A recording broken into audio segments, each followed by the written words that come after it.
Welcome, welcome, welcome, everybody. Thank you for tuning in live from all over LinkedIn, YouTube, Twitter, Facebook. Welcome to our Black History Month series for Fashion Group International of Dallas. I'm so glad that you guys will be joining me on this evening. I'm so very excited to bring to you Teri Agins, who is just going to deliver so much knowledge. We're going to talk everything from Black history to Black fashion designers, everything that epitomizes Black excellence. But before we do, for many of you who aren't aware of this incredible journalist work, I just want to read briefly just her bio. I'm not going to go through the whole thing, but just some of the highlights, just in case you're tuning in and you're wanting to know what you're witnessing as far as one of fashion's most incredible gems. So my name is Leah Frazier. I'm a board member of FGI Dallas and also the CEO of Think 3 Media. But I had the pleasure of meeting Teri when she came to Dallas to do her book signing for Hijacking the Runway at Neiman Marcus. So thank you, Chuck Steelman and Neiman Marcus, for hosting that amazing, incredible event when Teri came to town.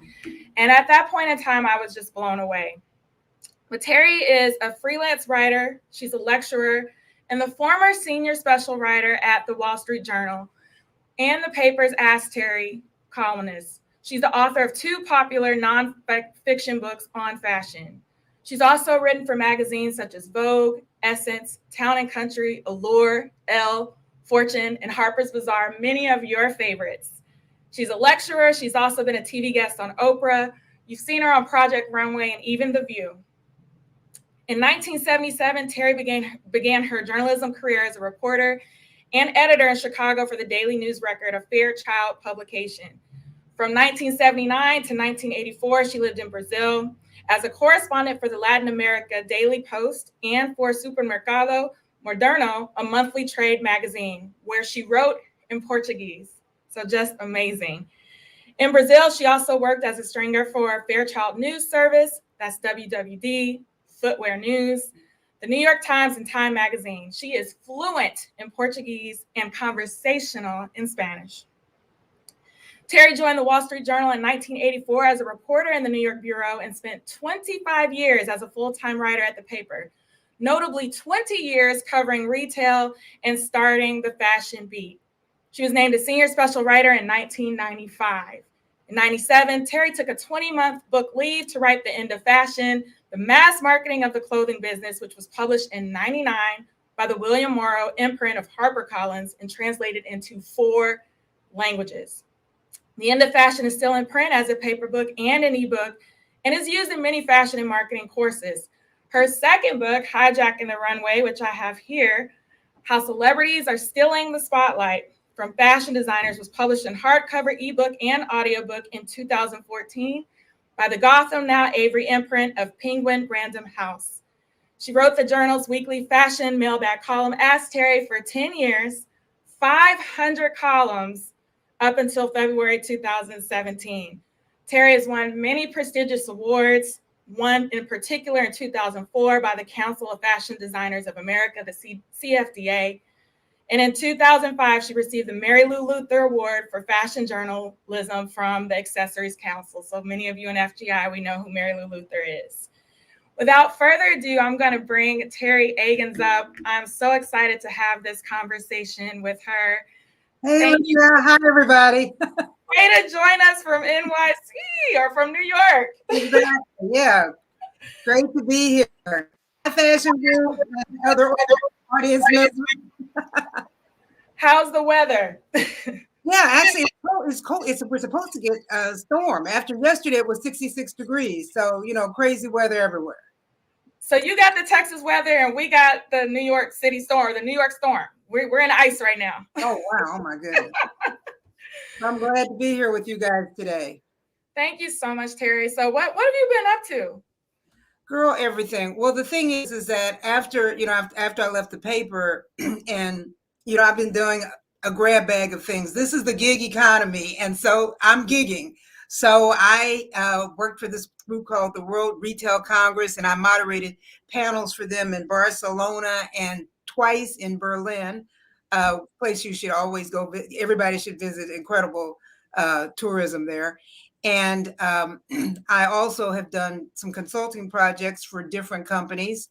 And I kind of do that quietly because, obviously, companies are asking you to, for strategies and ideas. And, some freelance. Last story I wrote was actually in last January of 2021 on Sarah Jessica Parker it was a cover story for Town and Country. Before that, I wrote about my favorite designer and friend Byron Lars for the New York Times. That was in 2020. I haven't been doing that much writing now because I've been, working on different other projects, and of course, following everybody on Instagram and Facebook. And also, I'm in a new marriage of almost 4 years, so I'm enjoying my husband. Congratulations.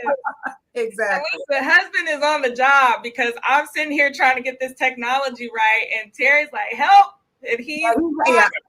Paul is an incredible engineer, internet engineer, and software guru. So he's my help desk. So it's good to have a help desk at home. Well, tell Paul he's hired, because some of us fashion people in technology, sometimes it's a little bit tricky. Oh, it is. Yeah. So Teri, I want to get a little bit into it. You've had an amazing career in fashion journalism. And when I say amazing, the designers you've gotten to interact with, the red carpets you've gotten to grace. How did you get into your career? Like, what sparked it for you where you said, this is the career that I want to go into? Yeah, well, the funny thing is that I wanted to be a reporter since I was 14. I'm from Kansas City, Kansas, and we had to take a journalism exam to be able to be on the school newspaper staff. And the teacher, Mrs. Judy Rucker, knew that I liked clothes, and so she said, after I joined the journalism staff, she said, let's have you do a so for Fashion Flair. That was her idea for the name, and I think we had like 8 issues during that year. But it was really funny. It was not my plan to actually write about fashion. I just wanted to be a reporter. And, through high school, yearbook staff at Wellesley College, I wrote for the school newspaper. I was a summer intern at the Kansas City Star and at the Boston Globe, 1974. That was the summer of Watergate. So you all can see I've been around for a long time. And so I knew I was going to do this. Then I went to graduate school at the University of Missouri, and I decided to write a master's thesis. I was always interested in Spanish. So I got some money from Ford Foundation and went to Lima, Peru to do my master's thesis on the government-controlled press of Lima. Now, the funny thing is, I always like to let people know that you don't have to really be a specialist in any area. It's actually good to be a generalist, because being general really helps you out a lot. Okay, so anyway, after I did this thesis, I lived in Peru for 4 months, and then I came home and wrote the thesis. And then I started working for DNR Fairchild in Chicago. I met a guy who used to live in Brazil. A friend of mine hooked us up. And anyway, we got married the next year, moved to Brazil, and lived there for 5 years. So I wasn't, there was no fashion going on during all this time. I'm writing about all kind of different things. The supermarket, when the Pope came down to Brazil, I did some stringer work for Time magazine. So just a little bit of everything. And then I started at, I said, hi, Chuck. Chuck said, how are you doing? Good to see you. So anyway, after Brazil and after then starting at the Wall Street Journal, I spent those first 5 years covering the courthouse and also writing about airlines. And I always tell everyone that every job that you take helps you out with the next job, because learning about the courthouse, I know how to read court documents. I know how to read a docket sheet. I know about bankruptcy. I know how to cover these things. I know. And then at the Wall Street Journal, we had to really learn how to be generalists, where you could really basically be a general assignment reporter, where you could read earnings tables and all that and be able to interpret it. And it helped me out tremendously, because when I was at the Journal starting the fashion beat, we did not get assignments. And also we were a 2-section newspaper, no photographs. And I'm competing with everybody else in the entire paper. So and remember, we had a lot of male readers. So I had to make certain that I wrote stories that were going to engage guys who really weren't interested in clothes. And now I wrote a lot about menswear too. I wrote about when they came out with the no iron shirts in the 90s. But I was lucky to be covering fashion during a time when so many things were happening. The change in dress codes. We had a record number of companies in the 90s that became publicly traded companies on the stock exchanges. Of course, all the big thing with with LVMH and Gucci. The war of the handbags, when we really started to see the explosion of luxury goods conglomerates. So there were a lot of exciting stories to cover. And of course, Hollywood and, hijacking the runway when the celebrities really started to take over in fashion. So it was really exciting time to cover the industry. And, and I had a blast doing it. Yeah, and Teri, it's so funny because when we talked on our phone conversation and we were coming together to figure out, like just how are we going to talk about Black history, Black designers, we had several routes that we could take. And then you took me down the rabbit trail of, hey, Leah, here are these hidden gems that were actually behind the scenes doing incredible things that you came across on your journey that may not have had all of the starlight, the fanfare, and all of these things that, people should be made aware of. And one of the folks that you pointed out to my attention was, hey, let's talk about Jeffrey Banks. Yeah, Jeffrey Banks actually is my twin friend. We were both born in 1953, a few days apart in November. Jeffrey Banks is incredible. And the name, of course, doesn't ring a bell for most women because he was a menswear designer.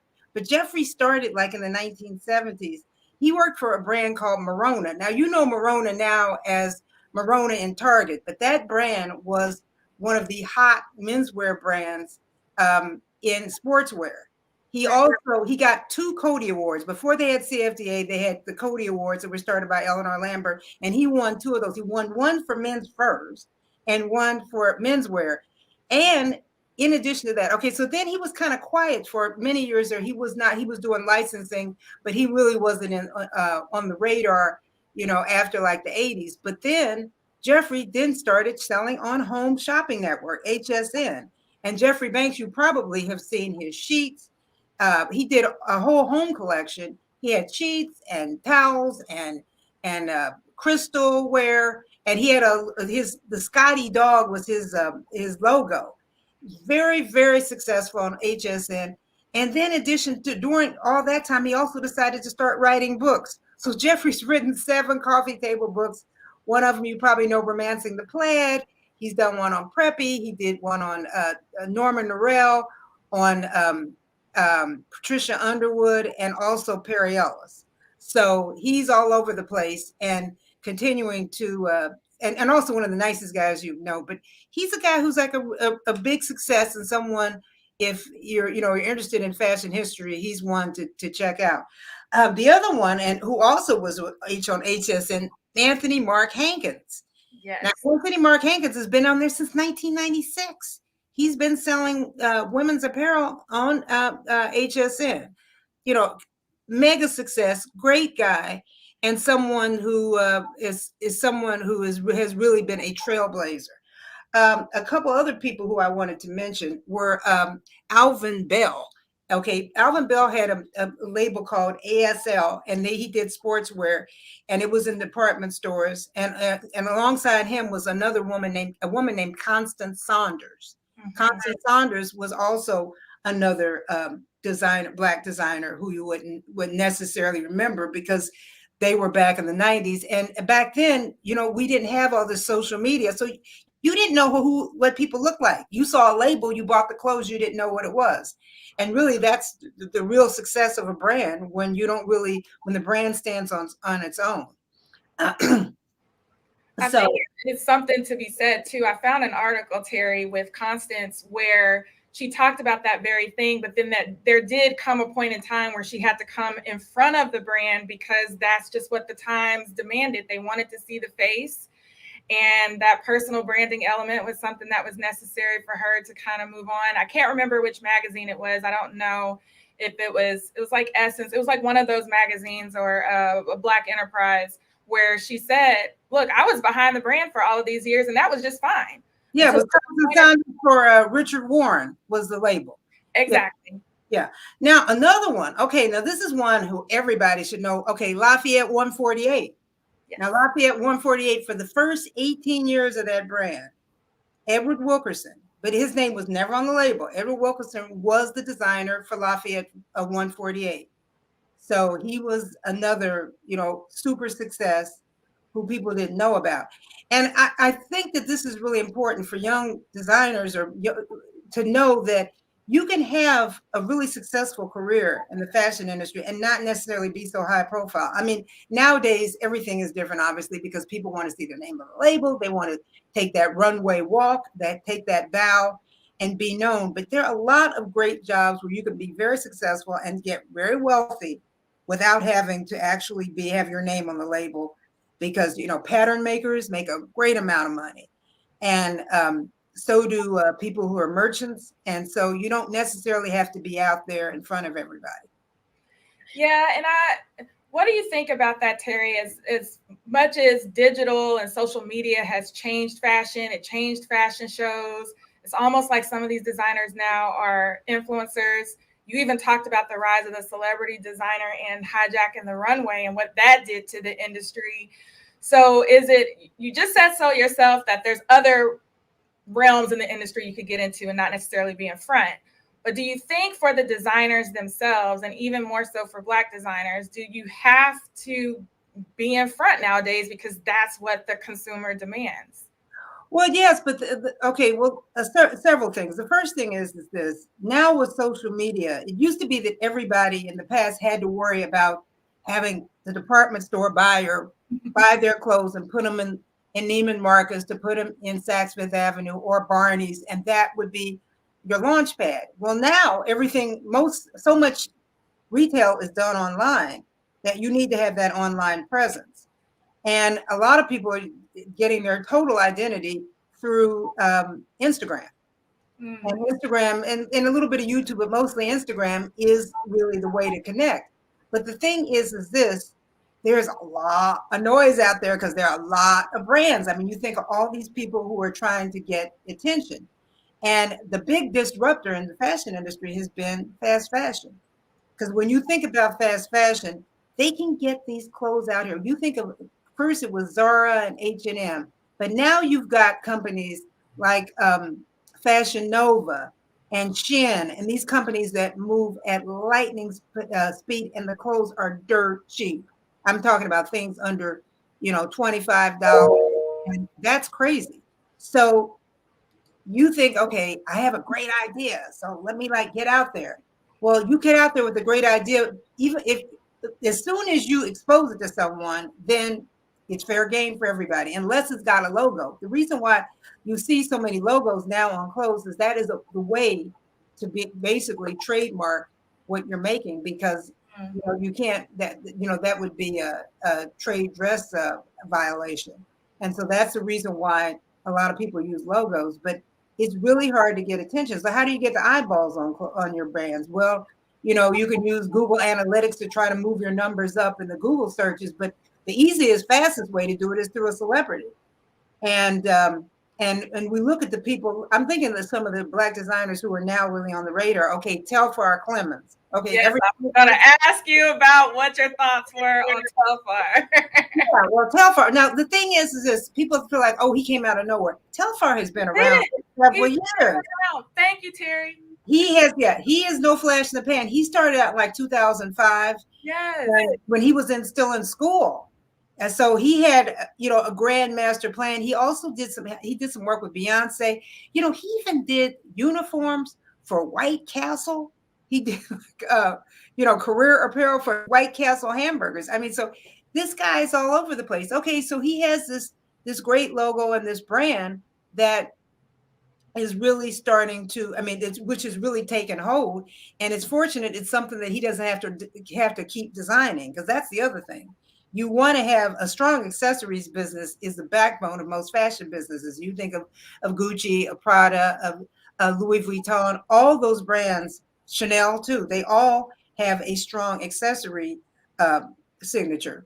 Tory Burch with that shoe, with the tee, with the ballet slipper. I mean, that was what put her on the map.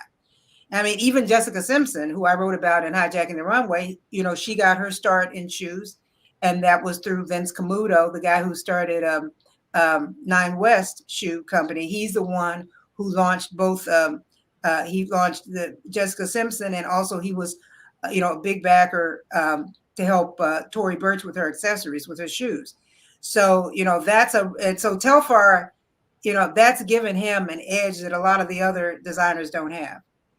What are your thoughts, Teri? Because before, like with the Telfar bags, they were very hard to get. And I'll admit, I had girlfriends that would text me because they know I would put it on my calendar. I would wake up, I'd have my iMac, I'd have 2 iPads and cell phones, and I'm just putting the bags in shopping carts because you just could not get the bag. And now he's so popular and it's blown up that there was the considerations, and I believe he's going to be, some of them will be in Nordstrom's, or there's some talks of that. Do you think that is a good move, or what would be a great strategy that doesn't dilute the brand, in your opinion? Well, okay, now remember, I'm a journalist. I'm not. I always tell people, it's easy for me to write about this stuff, but it is hard what these guys do. It's really hard, and a lot of it. I mean, yes, it takes meticulous planning, and obviously, having a great product, and then some of it is just serendipity. Why do certain things click when others don't? Popular taste, you really can't guess on what people are going to really, just something's going to really, people are going to turn on to it. But I mean, so far he seems to be having, a great trajectory. And the other thing is he also, it's great to have a little bit of scarcity, to have those waiting lists of people, waiting for something, because it's really, it builds anticipation. I mean, you look at all the sneaker brands. What do? They do what they call the sneaker drop, and they'll say it's sold out immediately. Now, sometimes they might only had like 300 pairs. We don't know how much they have, but it still builds that buzz and that anticipation. Gotta have it. Let me get it right now. Not waiting for a sale. Stand in line. I mean, this is what the people who, I'm looking at my iPhone. I mean, look at what they did in creating demand. And that's the other thing I keep telling fashion designers too. Your biggest competitor is actually, iPhones, and because people will spend. My husband has the Android, that folding phone. This phone's like $1,500 or something crazy. Samsung, your iPhone's costing over $1,000. For most people, that's their whole disposable income for maybe 1 or 2 years. And that's something that they will not skimp on. They will get that phone, but you can get clothes and cheaper. So the fact is that a lot of people will say, I don't really need to have the designer version. I can get the knockoff, or I can get the version that H&M sells that I can afford.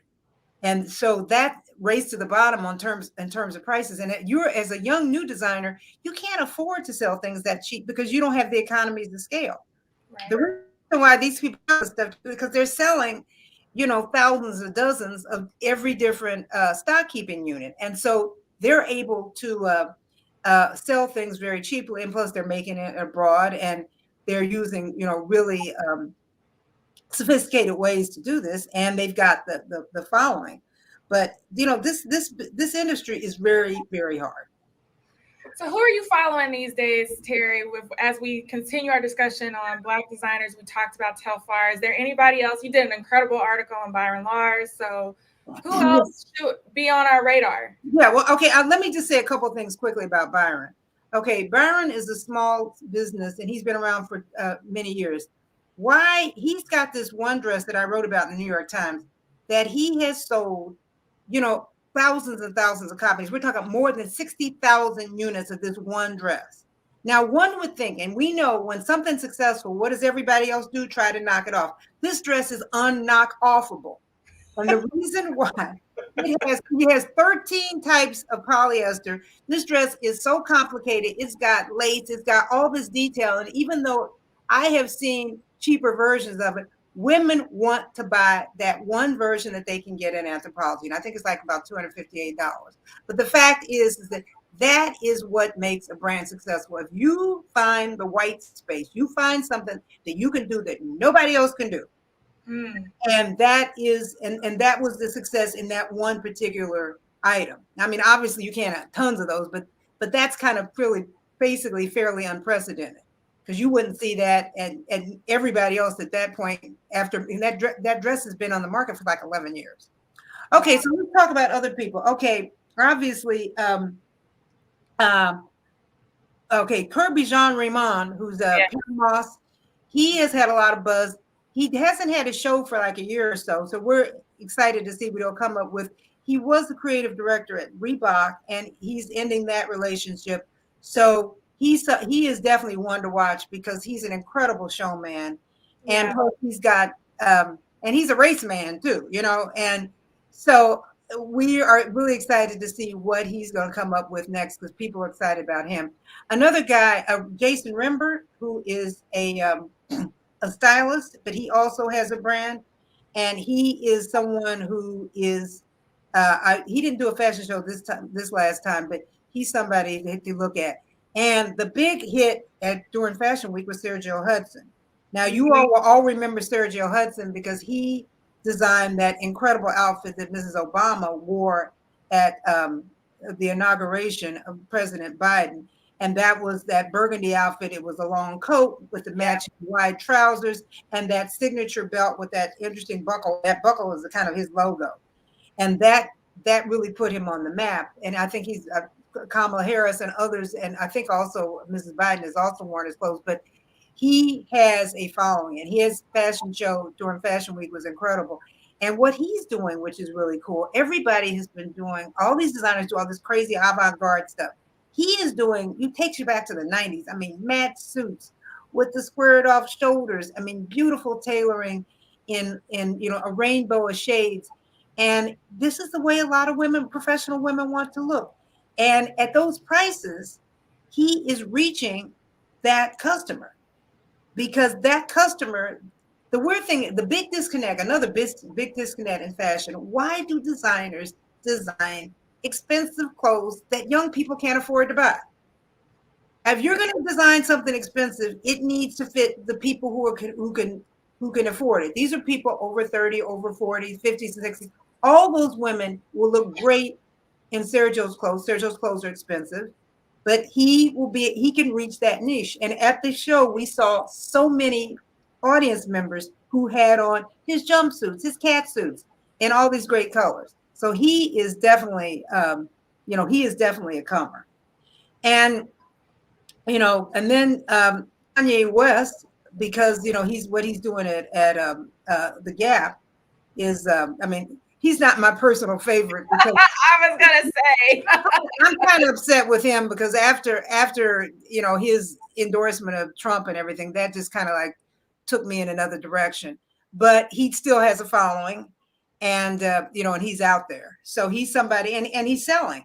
Okay, Rihanna, as we all know, was terrific cosmetics designer, and that's been her sweet spot. And she's at LVMH. In Paris. They're her financial backer, and that brand is like over $500 million a year. It's a successful brand that has all the shades, and everybody's copied that. Everybody's got 40 foundation shades now because of Rihanna. But the Fenty Cosmetics, the brand, the products are really good. They're beautifully marketed, and of course, they've got a celebrity behind them. Now, she tried to do a ready-to-wear collection, and they pulled that, and she's kind of out of that. But she's still doing lingerie. What are your thoughts on the lingerie? Now she's introduced it for men, which I thought that was kind of interesting and maybe a smart move on her end as well with Savage. Yeah, well, time will tell. It hasn't really. I don't know if it's really like. I mean, other than just being introduced, I don't know if it's really taken off because I haven't heard a lot of buzz around it. But I do believe we're going to see an onslaught of all these athletes, the Seth Currys, even the quarterback of the Kansas City Chiefs, what's his name? Patrick Mahomes. Mm-hmm. Yeah, I should know that because I'm from Kansas City. But anyway, he's really cute. I see him doing a lot of advertisements, but I think we're going to see a lot of these. You see LeBron James, he's already, all those guys have shoes. But they're also Russell Westbrook. They like clothes. Yeah. So I think we're going to see a big explosion of them, of their brands. And hey, you can work for these guys. You don't have to be the person on the label, but you can work for them. You can help them build their brands into something. So I think I say, then you have to do another book on how these athletes are now hijacking the runway. Athletes are part of that whole celebrity onslaught. And, and once again, taking a page from Kim Kardashian, what did she do? Spanx had been out for a long time. All she did was put them in brown skin colors. Duh. This was pretty easy. And then she also made them in a wide range of sizes. Those two things, and that Skims brand, is I think is valued over $1 billion. So that's pretty remarkable. But also, too, this woman has a huge group of followers. But the influencers don't have to necessarily be celebrities. When I did my book, I talked about some of the Real Housewives and those women who were also trying to get into this. But now you've just got the celebrities on YouTube, the celebrities, that site called OnlyFans. I mean, a lot of those people have huge followings. So, the celebrities, they're coming everywhere. So, Cardi B has also been, she's been really instrumental working with Fashion Nova. They've had some things with her. So, kind of all over the place. Was there anybody, Teri, that you think in that realm is getting it right? Well,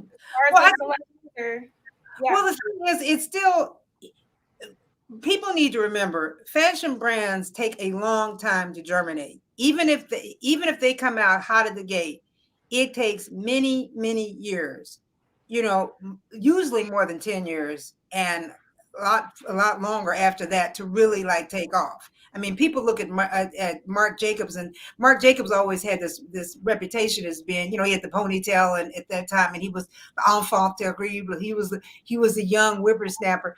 Marc Jacobs had been around for a long time and had failed left and right until he got to Louis Vuitton. That's when he got some traction. He started there in '97, but it still even took a few years there for him to really get some traction, and then that helped out his own Marc Jacobs label. But it takes a long time, so it's hard to. I don't want to handicap and say this one's going to really do this and that, because you don't know. Because remember, these fashion schools are kicking out new designers every year, and somebody comes up with some gimmick, and they get it right, and then they explode.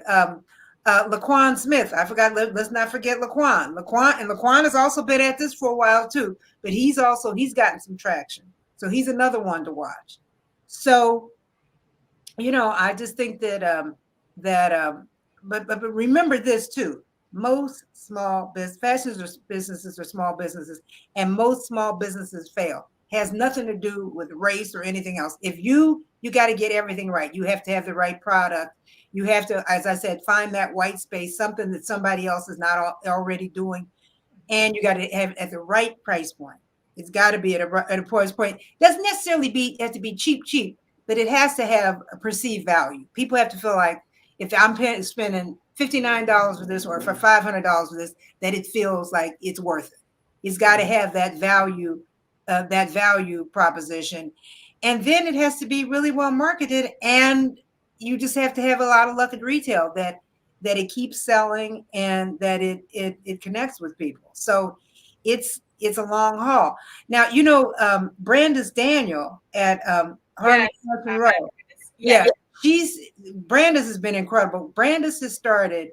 It's like an incubator for young fashion companies, and she doesn't get rank startups, but she gets people in that kind of mid startup phase. And she's helping a lot of those designers. And she's been at this for over 10 years. And not one of her designers has really exploded. I mean, she's had Faye Noel. She's had a few that have, made some noise and everything. But, it takes a long time. And even with her stewardship and helping them negotiate the waters and stuff, it's just hard. Because as I said, it's really, really tricky. Now, you'll know now that Nordstrom, for example, they have a program where, if you go on Nordstrom and you go across the Nordstrom.com, and you'll see, and they'll say something that these are Black designers that you should know about.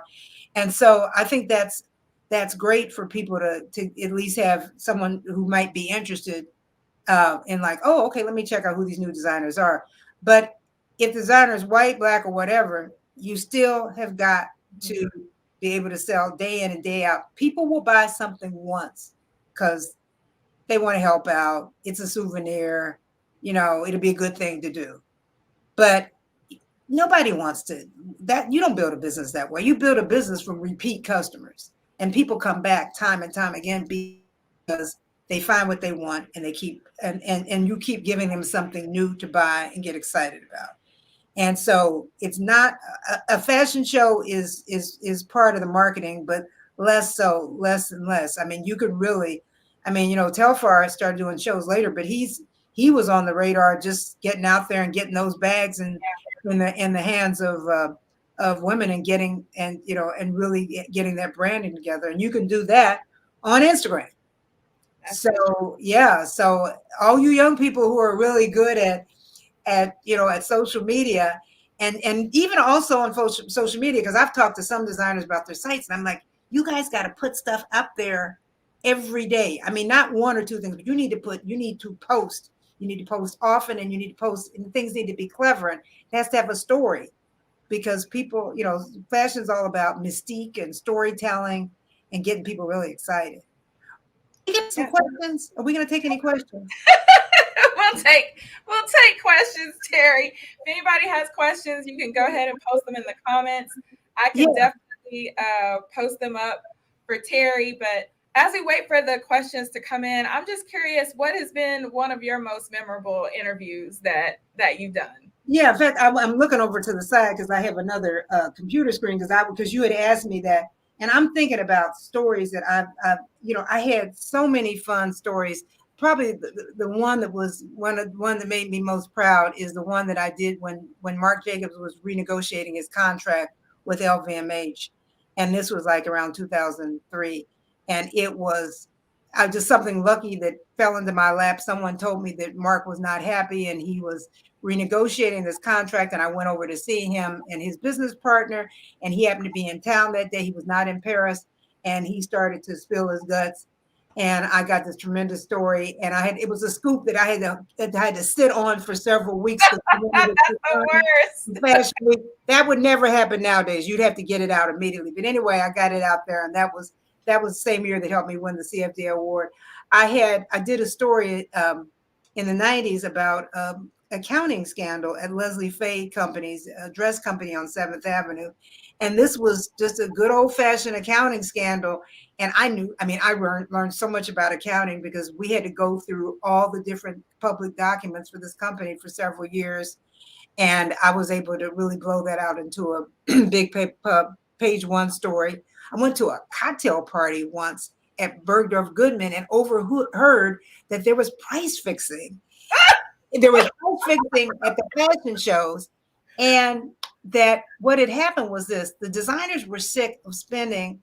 You heard that thing about Linda Evangelista. I don't know, for more than $10,000 a day. Yeah. All those designers. It was actually Versace and Calvin Klein who started paying these. That's how the supermodels happened, because they all started paying these exorbitant amounts of money to have those models in their shows. So as they faded, a lot of designers said, this is such a huge expense for us. So they all decided, they kind of agreed that they were all going to pay no more than $750 for a model. Well, that's collusion, for them to and it's illegal. And I overheard someone whisper about this at some fashion show, at some cocktail party at Bergdorf Goodman. And then I went back and reported this and called one of my sources. And he said, oh, yeah, we've been meeting about that. You want to see the notes? And then he faxed them over to me, and I had this monster scoop. So that was a lot of fun. And then I'm thinking about, I did a story on this woman named Genevieve Jones, who was a socialite, who was a very mysterious socialite, who people didn't know who she was. Now, she wasn't a grifter like this Anna Delvey, who you've been seeing in the I watched that whole documentary. She wasn't a grifter, but she was just someone who had showed up out of nowhere and had really captivated the minds of all these designers who were starting to use her to have, because she would go to parties and they would lend her clothes to wear, and they would give her free clothes. And so where did this girl come from? She just came out of nowhere. She hadn't gone to college. She was from Louisiana. And so kind of really basically walking you through her whole trajectory. That was a lot of fun. And I remembered at the end, I had to go down to New Orleans, and it was right. It was actually, this is a year after Katrina. And I hired a cab driver, and we were going around. I went to her high school and got a copy of her high school yearbook. So that was a kind of a sleuth moment. So that was fun. Yeah, but it's been a really fun career. And when I covered the courthouse, this was not fashion, but it was a lot of fun. I got to go to prison because I did a story on jailhouse lawyers and how they basically helped, because prisoners can file lawsuits and they don't have to pay the filing fee. And the people who help them prepare these lawsuits in the jail are called jailhouse lawyers, and there are other prisoners who have learned about the law. And that was really exciting. I went inside sentencing, and I went into a maximum security prison at Green Haven in New York. So these are the cool things you get to do as a reporter. I love it, Teri. I didn't even know that part. So we have some questions. So first question comes from Lisa Carter, and she says, what's the best way for fashion startups to gain press recognition? It's really hard to get journalists to the events. Yeah, well, hi, Lisa. Guess what? Journalists aren't at the events. Most of the people who are sitting in those fashion shows are influencers trying to get their picture taken nowadays. There are so few journalists covering these events. And there used to be bloggers. Bloggers don't even exist anymore. So there are a few influencers, but there are not a lot of journalists covering the events that there used to be. Fashion critics. Women's Wear Daily is there. So I guess that would be probably, since they cover everything, that would, and Business of Fashion, those would be your true trade publications where you would want to get them to see your show. But once again, you have to get into that area where where you have a critical mass of followers, because they only have so many reporters, and those reporters cannot, during Fashion Week. I mean, even this last abbreviated Fashion Week in New York, where a lot of people didn't show in person, there were still 80 or 90 shows. So you can imagine when it's full time, they're like 300, 400. And, want celebrities on those clothes, and try to build up your following on Instagram, but don't put so much stock in these fashion shows. There's another question I just saw pop up. Yes. Oh, that was Marilyn says she loves your story. She can listen all day. We have FGI. Have you met Kevin Hall? Yes, I love and know Kevin Hall. And I forgot that. Yeah, we need to shout out to the fabulous Kevin Hall. In fact, he did a show last week last season at Fashion Week, a live show, but he also did one on stream. And Kevin Hall, he's based out of LA, and Kevin Hall was one of the designers who actually sat in the seat of Halston and was the creative director at Halston for a few years. But Kevin Hall does have a following, and yes, I do know him, and he's also really very active in trying to help a lot of young Black designers and designers of color get noticed. And here's a fun fact about Kevin Hall. Byron Lars told me because Byron is also from California, and before he left California, he did an internship with Kevin Hall. And he said he messed up he was cutting some fabric and ruined the fabric, did something crazy. He said he was so embarrassed. But so that's a fun fact. So they work together. But yeah, Kevin Hall, a very good designer, and still on the move. Jason said, as mentioned earlier, you should write a new book on celebrities taking over the runway. So everybody wants another version of Hijacking the Runway, Part 2. Yeah, well, because that book came out in 2014, and my key examples were Jessica Simpson, and her brand isn't as big as it was then, but back then it was a $1 billion brand. In other words, now she didn't make $1 billion, but I'm saying it generated. The Jessica Simpson brand with all its licensees generated at retail an estimated $1 billion at its height, which was, pretty remarkable. And, who still survived during that time? Okay, obviously the Row, Mary-Kate and Ashley. Yeah, those girls, their brand is still sizzling and still has a big following. And Victoria Beckham is still around, and she has a big following too. But at this point now, as I said, they're all over the place, and they come in and out. A lot of these celebrities, I mean, Jennifer Lopez has had, several incarnations, because she was doing a line with Kohl's. I think she still is, but she's really excelling in her makeup. She had a huge celebrity fragrance brand that basically remade the Coty brand. But yeah, there are a lot of fun stories to tell, but they're in and out. And retailers at that time, department stores, loved celebrity brands because they brought people into the store. When Lady Gaga launched her fragrance, when Justin Bieber launched his fragrance, people showed up in droves, and that got people got store traffic going. But now everybody's shopping online, so it's a whole different proposition. It's not just having people show up at a store now. It's getting people excited about online shopping. And yeah, so it's a whole different thing. Somebody said so many gyms love this. I'm reading. Rhonda and I are on the same page. When I reached out to you, I told you I had come across an article with The Cut, and they were naming you and Robin Givens and Andre Leon Talley amongst some of the greatest Black fashion journalists that we've had. And so Rhonda wanted to know, do you have any stories about Andre Leon Talley that you can share? Any helpful information? Well, let me tell you, I actually knew Andre probably longer than everybody else, because when I was working at Fairchild, I started there in 1977. Andre was the Paris editor at Women's Wear Daily back then. And he wrote some incredible stories for W Magazine. Because Andre did speak fluent French, he was able to talk to Givenchy and Yves Saint Laurent, Ungaro, all those designers in French, Karl Lagerfeld too. And he did these incredible profiles. I mean, nowadays, when but it would be worth to look at some of those stories. Nowadays, those stories don't sound as exciting as they were. But back then, you couldn't get access. And Andre was an insider. He had lived in Paris. He knew the industry, and he was able to really get access. So that's when I knew him the most, when he was doing those stories. Now, then obviously when he went to Vogue, he was right hand to Anna Wintour, and was had his fingers in a lot of different pots. But and he did that column that was in Vogue. But as I said, I remember him mostly when he was a Fairchild. He was really skinny back then, and he could wear all those Savile Row suits.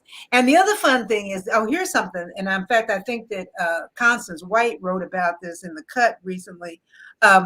Andre surprised us all when Robin Givhan won the Pulitzer Prize. We were all so proud. Robin Givhan's a Black reporter at Washington Post, incredible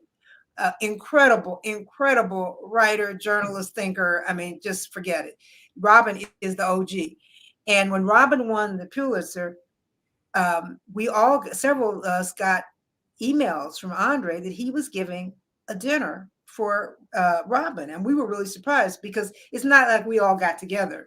But anyway, he invited, Constance was there, and several other Black reporters from all, Tracy Reese was there, Thelma Golden, and there was a Black chef and this was somewhere downtown. I don't remember where it was, but this was like 2006. And Andre gave us each, after the dinner, he sent us all a little scrapbook because he took some photographs and sent us all a little scrapbook after that evening. And I also remember we were all drinking a lot of wine, and Andre got very silly and giddy. I'll never forget that because we had never seen this side of Andre. So that was a lot of fun. Yeah, but he certainly did throw that dinner for Robin, and that was pretty cool. Rhonda says, I love all of this insider info. Oh, and well, the other thing is too, Andre lived in Paris for a while, and he was living at the Ritz Hotel. He had a suite in the Ritz Hotel. And so when I was doing, here's my book. I have that one. I moved. I couldn't find it in time. Okay, okay, well, here it is. Can you see it now? Okay. Anyway, Yes. I was doing the research for this book. I was in Paris because I had a chapter on Emmanuel Ungaro. So I went to Paris 4 times during the time I was on break. So anyway, I got in touch with Andre, and he said, come over and I'll take you to lunch. And so I had lunch at the Ritz Hotel. It was really like fabulous. And, Andre is treated like a sultan there. Now, how could he afford to stay at the Ritz Hotel? Well, Karl Lagerfeld paid for this. And the reason why I know, because Karl told me. So Carl did pay for he did have an apartment in Paris, but Karl Lagerfeld paid for Andre to have a suite at the Ritz and I don't know how many years it was, but he was there for a while. And so that was fun. And so Andre also called me one day and said, "Are you coming to the couture show this year?" Because Carl was giving a dinner party. So I got invited to this dinner party. And I'm telling you, when it was 1997, and I remember that because I was one of the last people who saw Gianni Versace alive, because the dinner party was for 20 people. And people always ask us receipts. We didn't take photos. I mean, people, this thing of people taking selfies and pictures, that is something that's new. We did not take photos. And I think that's another reason why people were so open, because there was no record of things.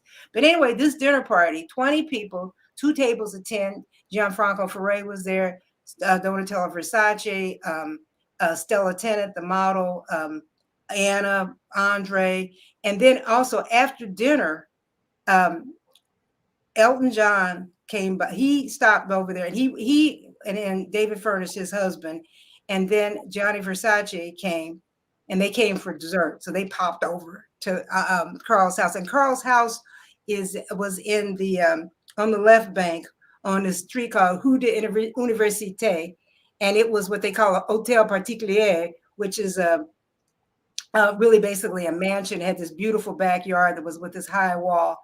And everything in there was like 18th century. I mean, it was incredible, all the furniture. But then when you would go upstairs where his studio was, everything was completely modern, white walls, all these TV monitors. I mean, it was completely just like night and day. But his sitting room, his living room, and that whole area was just beautiful. It was a gorgeous dinner, and I just remember everything about it. This is amazing. Teri, I want to be respectful of your time. We just have a couple more questions. Yeah, go ahead. Well, first comes, Chuck says, thank you for your support of FGI. So thank you, Chuck, for putting that in. And he wants to know, will you come to Dallas again? Yeah. Send me a ticket. I was about to say. Yeah, and I remember also Chuck, Chuck and I went to a really nice, I forgot what the restaurant was, a really lovely restaurant afterwards, after I had the presentation with Fashion Group, and that was a lot of fun. But I certainly enjoyed that, and I was glad when you all brought me down. So that's why when you said, can you do this on Zoom, I said, yeah, of course. And and also it's just it's fun to be in connection with fashion students, people who like fashion. And because, we're all back. I don't know what you guys are doing in Dallas, but we are out. Oh, because Parigi, that was a restaurant. Of course it was Parigi. Parigi is amazing. Of course. Yeah, that place is really good. Yeah. But we have really been, Fashion Week, I went to an after party that Sergio Hudson gave.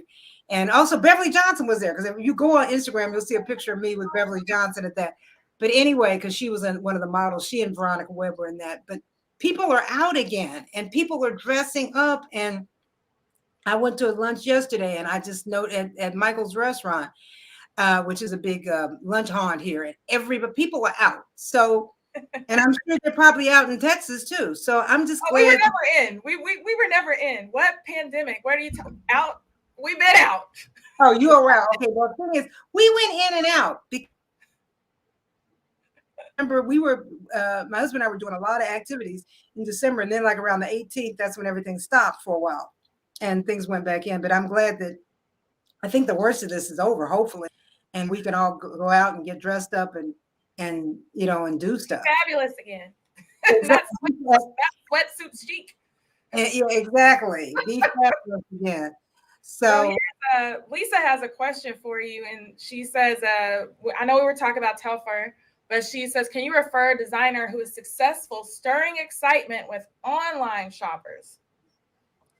Well, that's a good question. I'm trying to think of who is really making people excited. Well, let me tell you what happened. This is something that happened yesterday, and maybe you guys, if any of you all who are big shoppers with Uniqlo, I got this memo or a text that popped up and said, get on your computer at 5:00 because Uniqlo is going to do a presentation. And so they did a presentation because they were doing a presentation for their spring drop which was you could buy the clothes starting today at 9 o'clock this morning, Eastern time. And they had two people from Uniqlo, and then they had a couple of models, and they talked about the different clothes that were going to be in the store. They didn't talk about prices, but they showed us different items. And you could see on the side, the chat box, there were people from all over the world who had tuned in for that. And that's the kind of event. Now, granted, they have a huge reach, but that's the kind of event that pulls people in. Okay, now another one I'll mention is Fashion Nova. Fashion Nova, I am fascinated with this company because everything is so dirt cheap. And I first started buying some cheap jeans there because I got a good fit on because I like the high waist jean and I liked it with the lycra. But the thing is, let me tell you what they did during the pandemic. During the pandemic, they said, we have $1 million, which we are going to give away in $1,000 increments. You can enter this sweepstakes. All you have to do, you don't have to buy anything. You just have to write a note and say why you want the $1,000. You can say, I lost my job. You can say whatever you want to do. And then they're picking names out of a hat. And we're going to publicize everybody we gave this $1,000 to. So that's a lot of people. So just stop and think about this. All you had to do, no purchase necessary. And of course, everybody, yeah, $1,000, that's free money. It's not a whole lot, but it's enough where you can spread it around to a lot of people. Just think of the goodwill that brand engendered with its clients. Just think of its fans, people saying this, golly, here I am stuck at home and Fashion Nova's thinking about me, that they're giving away money you didn't have to do anything special. It was it was a drawing, but they would draw out these people. So these are the kind of clever events that you can do that if you're not, obviously in both of these cases with Uniqlo and Fashion Nova, they already do have a following. But those are the kind of events that can really stir excitement and get people really, locked into a brand. But it's hard. And that's why I feel for all these new designers who are out here. And you guys, lightning is not going to strike twice again. In other words, there will never, ever, okay, mark, there will never be another Calvin Klein, another Ralph Lauren, another Giorgio Armani. Fashion is going to go back to being small brands that are doing little things here and there. But there won't be this mega brand thing because you don't have the retail system to support it. And also consumers don't live like that anymore. Consumers used to they would buy Armani AX, then they would move into Emporio Armani, and then they'd buy the next, and maybe they would go up to Black Label. People don't shop like that anymore. They're all over the place. So you've got all these little cleavages of people, and there's really no consensus. Everybody's doing something differently. So you're not going to have a brand that's going to have that kind of reach, that's going to reach billions of people or turn into a multi-billion-dollar brand with all those levels. That's never going to happen again. So that is something that we've seen in our lifetime, but it's not going to happen. But yes, there'll be new successes. There'll be people who are going to make waves and they're going to get excitement. The last one is, I guess, been Tory Burch, who's been the one who's, crossed that threshold into billion-dollar land. But I think it's going to be hard for the others because it's just, you have a fickle consumer who has a lot of choice and they just don't have to, they don't have to buy one brand, and they can, for most people, buying something that's cheap and falls apart, not great fabric, not great workmanship, it's good enough. For most people, it's good enough because, it's good enough. And things don't go out of style either. So, and you don't have to buy, this top, this is the Hervé Leger top that I have. This top, it must be 15 years old.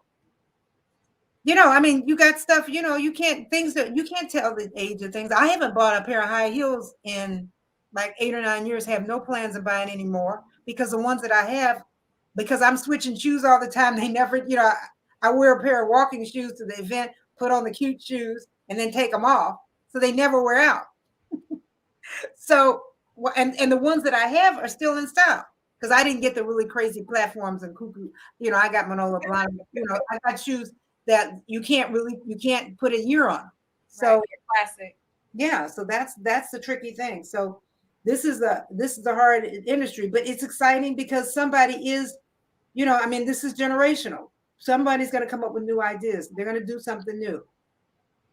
And we'll just have to wait and see. See what that turns out to be. Well, exactly. Teri, I mean, like I mentioned before, we're talking about Black history and Black excellence, and you are a major part of that. Just even given this discussion, just all the stories that you could tell. We know that when you were talking about Gianni Versace and being at the table, and you said, what, 10 people? 20. I mean, 20. 20, but to be maybe one of 20 or two of 20, that is major. And you've paved the way and opened the doors for so many people. And just like that Cut article said, it named you and Andre and Robin. How does it feel to know that you've created legacy during your tenure and career? You have. Well, it just makes me feel old, if anything. That makes me feel, no, but the thing is that, what it makes me feel, I mean, I'm glad that as a journalist, because I see myself more than a fashion person, I feel myself as a journalist, and I'm glad that I have got to do this during the kind of the last golden years of newspaper journalism as we know it. So that makes me feel good. And, I just, when people start doing that legend stuff, I said, please, it's just that, when you do something long enough, and we're all legends.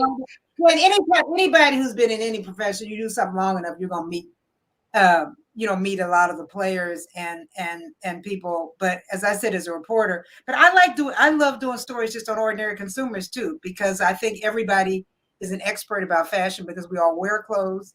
And that's why I loved writing that Ask Teri column, because people wrote in and asked me, because it's problem solving. What do I wear to a date? How can I wear a two-piece swimsuit? All those things that I was able to enlighten just regular. We don't care. We don't care, Teri. You're a living legend. So we care what you say, but we don't care what you say. You see what Ron just said? Anyway. But I just, I'm just, I love the profession because I love reporting. I love doing stories. And so that's what, you do. Thank you, Lisa. And the other thing I would say to any young people out here, whatever you're doing, did you all ever see that movie called Zootopia? I didn't watch it. Okay, well, Zootopia, the one, they had this bunny rabbit because these were all about animals. And she had graduated from police academy and everybody got all these great assignments and they told her she had to write parking tickets.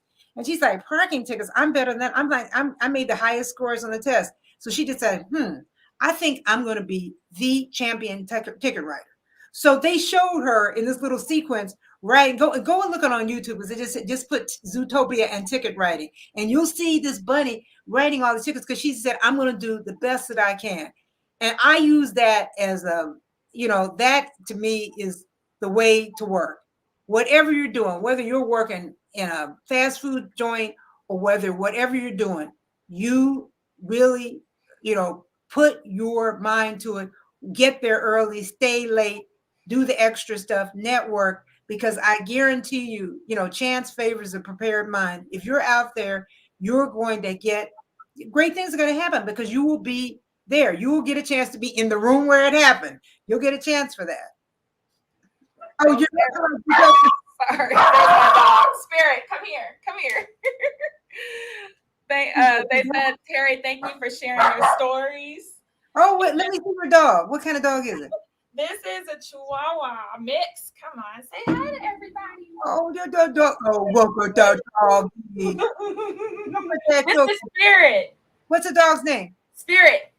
Oh, hi, Spirit. Okay. Oh, she heard her name. Okay. Well, thanks, everybody. Thanks for Thank you so much, Teri, and we'll give you back the rest of your evening. And for everybody tuning in, how can they follow you and keep up with your work? Yeah, well, the thing is that I'm on Instagram, so go there. I'm on a little bit of Facebook, but Instagram. But my Instagram page, oh, look at my husband. Hey, Paul. Paul in the other room. Yeah, that's my husband's in the other room. Thank you, Paul. I love you. But anyway, yeah, I'm on Instagram, and yeah. But anyway, I'm around. But anyway, good luck, and Chuck Stillman invite me back to Dallas, and we'll go back to Parigi and or wherever else. All right. Thank Okay, you, thank Terry. you. Enjoy your evening. Okay, Bye, thanks a lot. guys. See ya. Okay, bye everybody. Good night. Bye.